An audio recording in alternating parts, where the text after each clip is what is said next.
Rebonjour tout le monde et bienvenue sur la partie 3 de mon apprentissage du cordage d'une raquette de tennis.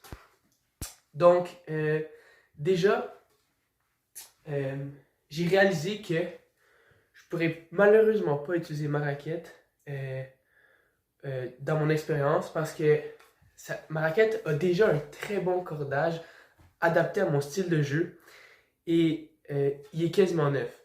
Donc, le cordage de raquette de tennis, ça coûte quand même cher. Donc, ça valait pas vraiment la peine de couper le cordage quasiment neuf alors que ça coûte très cher. Donc, j'ai décidé d'utiliser la raquette de mon ami et c'est ça. Donc, mon amie, elle joue quasiment le même style de jeu que moi. La seule différence pour son cordage, c'est que j'ai décidé de lui mettre seulement du monofilament. Mais ça va quand même être très bon pour son style de jeu. Donc, pour commencer, on va parler de la distance de cordage qu'on a besoin. Donc, mon père, il a une façon originale de mesurer la distance de cordage. Et il mesure en distance de bras, donc comme ça. Et donc, pour les cordes verticales, c'était environ 5 distances de bras. Et pour les cordes horizontales, c'était environ 4,5. Donc là, j'ai déjà mesuré et coupé la corde. Et cela, c'était pour les cordes horizontales. Donc on peut vérifier.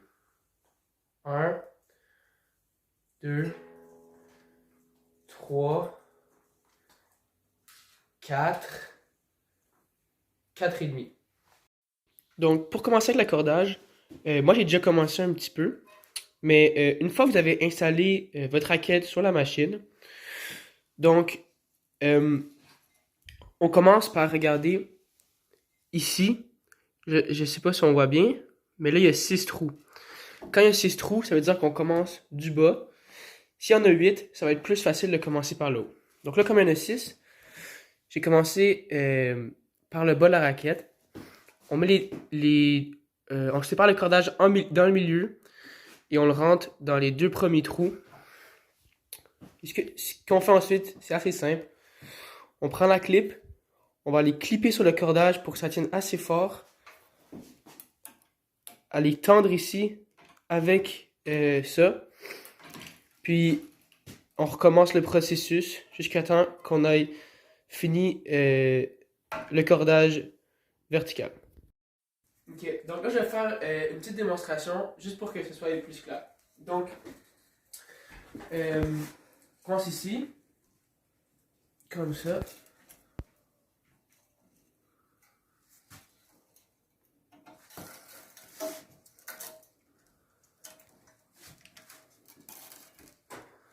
Je rentre dans l'autre trou vis-à-vis. Ensuite,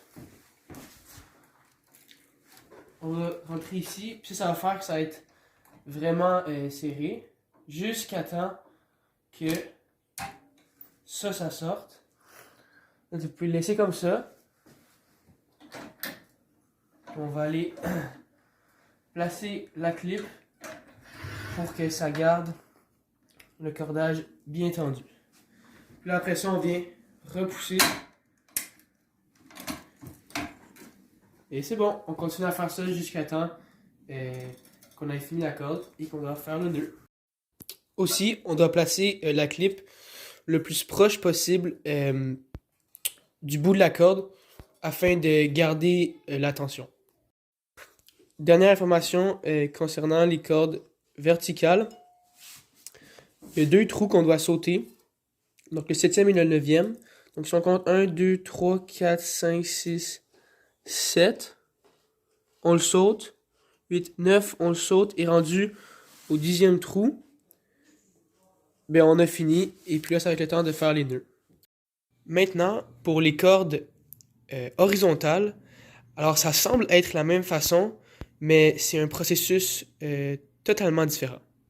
Ok, donc ça semble être le même principe.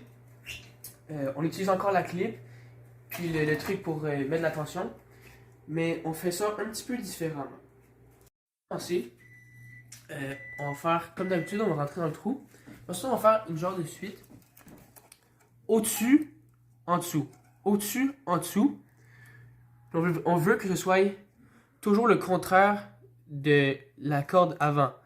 Donc si on avait commencé au-dessus, en dessous, là on va commencer, avec celle-là on va commencer en dessous, au-dessus.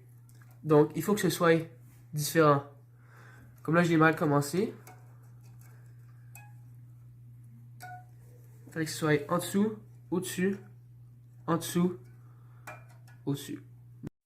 Ok, une fois qu'on l'a fait, une première corde, là on va refaire la même chose une deuxième fois sans tendre la première corde. Donc on va refaire le au-dessus en dessous.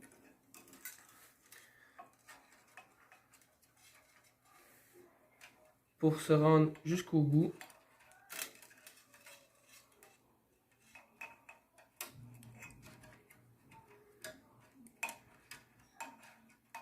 Et ensuite, on va tirer sur la corde.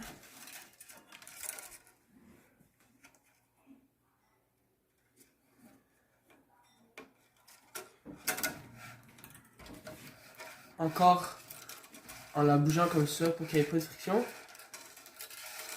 Et là, on va laisser du jus ici pour là venir tendre la corde. Ok. Là, on va prendre notre extra. Mais avant, on va venir pousser la corde, coller sur l'autre corde. Comme ça, ça va pas faire une genre de courbe quand on va la tirer. Donc là, on peut faire comme tantôt et venir tirer avec une machine jusqu'à temps que ça fasse clic.